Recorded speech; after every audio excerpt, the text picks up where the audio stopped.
Bonjour et bienvenue pour la présentation de l'interrogation qui aura lieu, comme c'est indiqué ici, pour la cinquième, la leçon numéro 3. C'est la première évaluation sur cette leçon, il y en aura deux.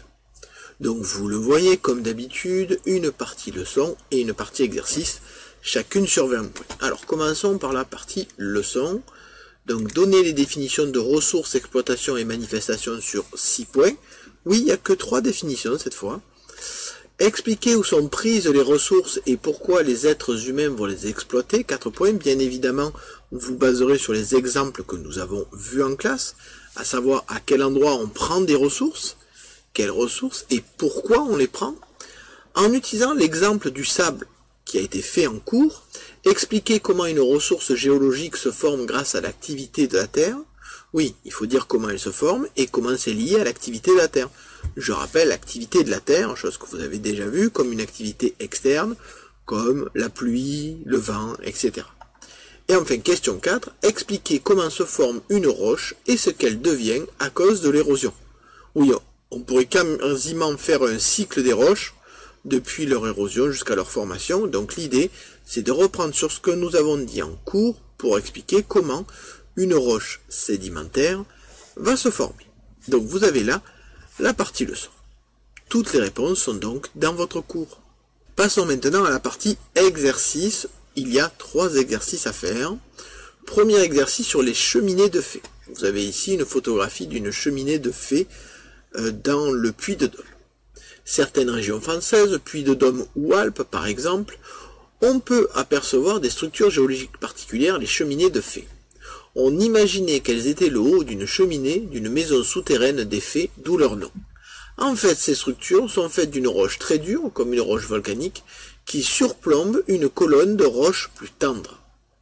Donc, une roche dure en haut qui va peu subir l'érosion, et une roche tendre en dessous qui va être plus susceptible d'être érodée par l'eau qui passe, par exemple par l'eau de pluie. Question numéro 5, faire le schéma de la cheminée de fée représentée sur la photographie ci-dessus. Vous faites bien évidemment le schéma sur cette zone-là, avec ici la légende à mettre. Je rappelle que si cette case-là en bas est vide, c'est qu'il y a quelque chose à mettre. Le schéma doit être fait à peu près à la même forme et à la même taille que la cheminée de fée qui est représentée sur la photo. Je vous rappelle, sans les dire, qu'il y a des règles à faire quand on doit faire un schéma. Et question 6, sachant que ces cheminées sont soumises à une forte érosion à cause de la pluie, expliquez la formation de ces cheminées de fée. Oui, l'idée, c'est, d'après vous, comment on explique ces formations un peu particulières avec un gros rocher qui est posé sur un piton rocheux beaucoup plus fin qu'elle, mais qui la soutient quand même. Pour vous aider un peu, il faut imaginer qu'avant ces roches étaient continues et existaient un peu partout. De même, la structure des roches peut vous aider quant à l'explication de la formation de ces cheminées de fée. Bien entendu, vous pouvez aussi faire des recherches avant le contrôle pour comprendre comment se sont formées ces structures géologiques. Le deuxième exercice, quant à lui, va vous parler du ciment comme d'une roche artificielle. Le ciment est une poudre fabriquée par les êtres humains pour servir de liant dans les bétons. Un liant est une matière qui va lier, attacher des éléments ensemble. Le ciment lie les graines de sable et de gravier ensemble pour obtenir un ensemble dur comme une roche artificielle. Le durcissement du béton provient du fait que le ciment réagit avec l'eau pour former des différents cristaux qui vont attacher les graines de sable et les graviers entre eux. Tout d'abord, il va y avoir des cristaux d'étringite en forme d'aiguille. Vous avez d'ailleurs une photographie ici de ces cristaux. Cette réaction produit d'ailleurs de la chaleur que l'on peut ressentir quand le béton commence à prendre. Puis, d'autres cristaux se formeront à partir de ces aiguilles, des aluminates. Ceux-là ne sont pas représentés en photo.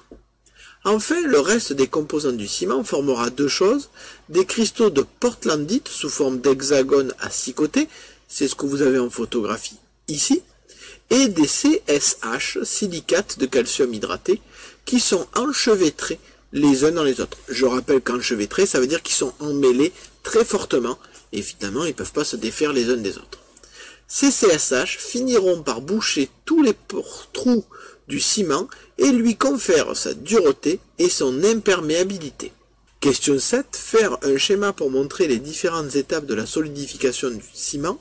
Il suffit pour ce faire de faire des cases avec des flèches pour dire Première étape, deuxième étape, troisième étape, et de mettre un titre, bien évidemment, puisque c'est un schéma. Question 8. Indiquez pourquoi on peut parler d'une roche artificielle. Pour répondre à cette question, vous devrez utiliser ce que l'on a fait en classe et comparer la formation d'une roche naturelle à cette roche artificielle pour dire en quoi elles sont similaires, en quoi ces deux formations se ressemblent. Et enfin, question 9.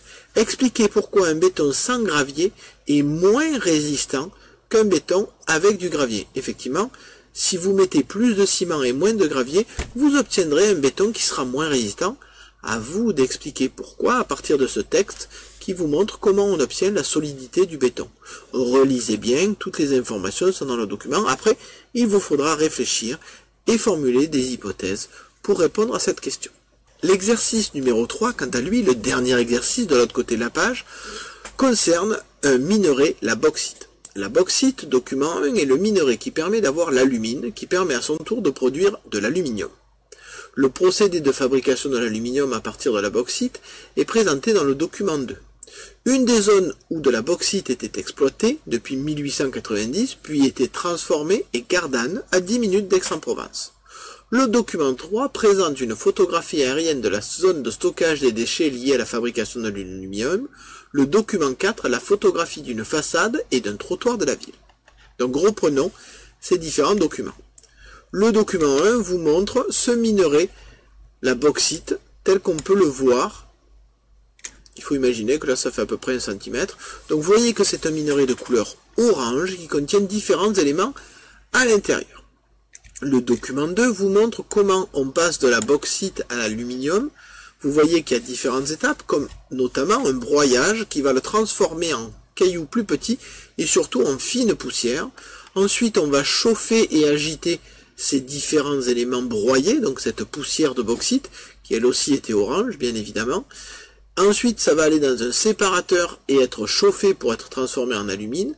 Cette alumine va être parcourue par un courant électrique très fort qui va permettre de récupérer d'un côté l'aluminium et de l'autre côté des déchets qui seront éliminés par la suite.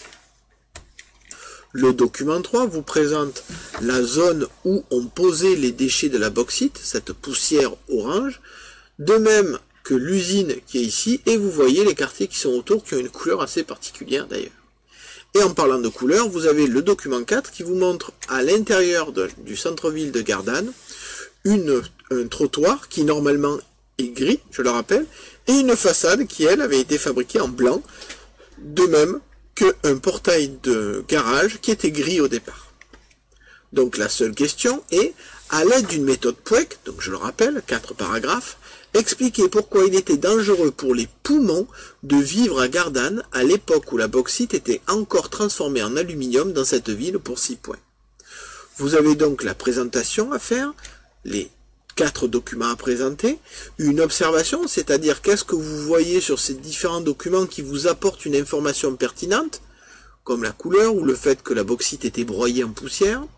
Là encore, vous allez retrouver des éléments.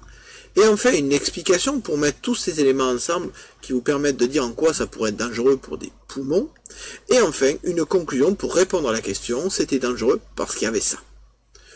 Donc vous avez tous les éléments nécessaires, j'espère, pour pouvoir réussir au mieux ce contrôle. N'hésitez pas à poser des questions, que ce soit en classe ou sur Pronote avant le contrôle, bien évidemment.